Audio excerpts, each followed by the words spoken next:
معزز ناظرین، آج کی اس ویڈیو میں حضرت آدم اور کربلا کے بارے میں کچھ حقائق آپ کے سامنے بیان کرتے ہیں۔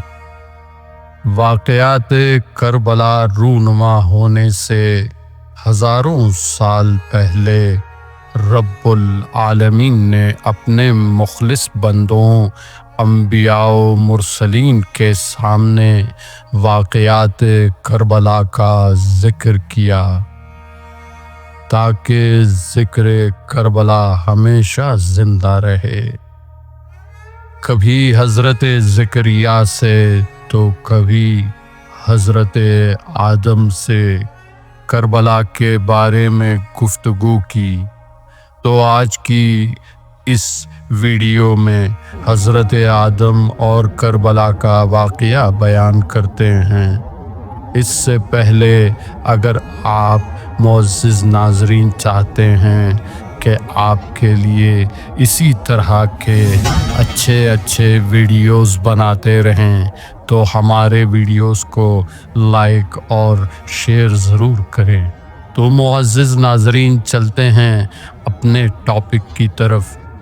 تاریخ میں لکھا ہے کہ جب حضرت آدم علیہ السلام زمین پر تشریف لائے، ہر طرف بی بی حوا کو ڈھونڈتے پھرتے تھے، یہاں تک کہ صحرائے کربلا پہنچے۔ جب داخل صحرائے کربلا ہوئے تو غم و اندوہ نے ان پر ہجوم کیا۔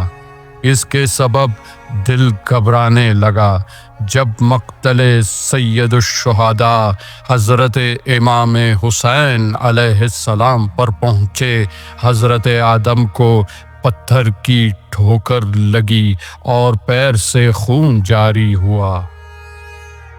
حضرت آدم نے یہ حال دیکھ کر آسمان کی طرف منہ کر کے رب العالمین سے سوال کیا، اے میرے رب، کیا مجھ سے کوئی گناہ صادر ہوا جو اس کے بدلے مجھے یہ سزا ملی؟ میں تمام روئے زمین پر پھیرا، یہ غم جو مجھے یہاں پہنچا کسی سرزمین پر نہیں پہنچا۔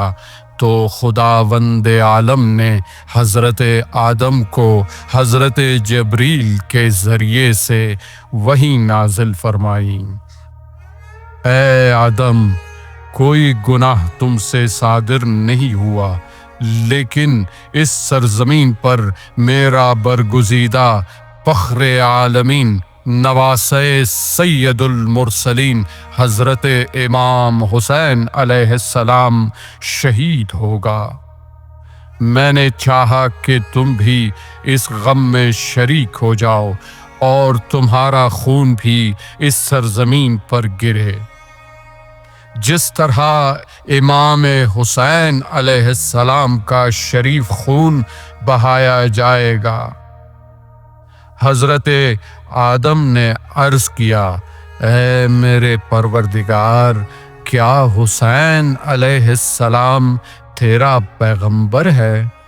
پروردگار نے فرمایا، نہیں، پیغمبر نہیں ہے، میرے حبیب پیغمبر آخر الزمان کا نواسا ہے اور ہم سب کا برگزیدہ ہے۔ حضرت آدم نے عرض کیا، اے خدا، اس کا قاتل کون ہوگا؟ تو پروردگار عالم نے فرمایا، اے آدم، اس کا قاتل یزید لعنت اللہ ہے۔ اس پر ساکنان زمین و آسمان لعنت کرتے ہیں۔ اس کے بعد حضرت آدم نے حضرت جبریل سے پوچھا، میں اس مصیبت میں کیا کر سکتا ہوں؟ تو حضرت جبریل نے کہا، اے آدم، یزید پر لعنت کرو۔ حضرت آدم نے 4 مرتبہ اس شقی اور ظالم پر لعنت کی اور وہاں سے روانہ ہوئے۔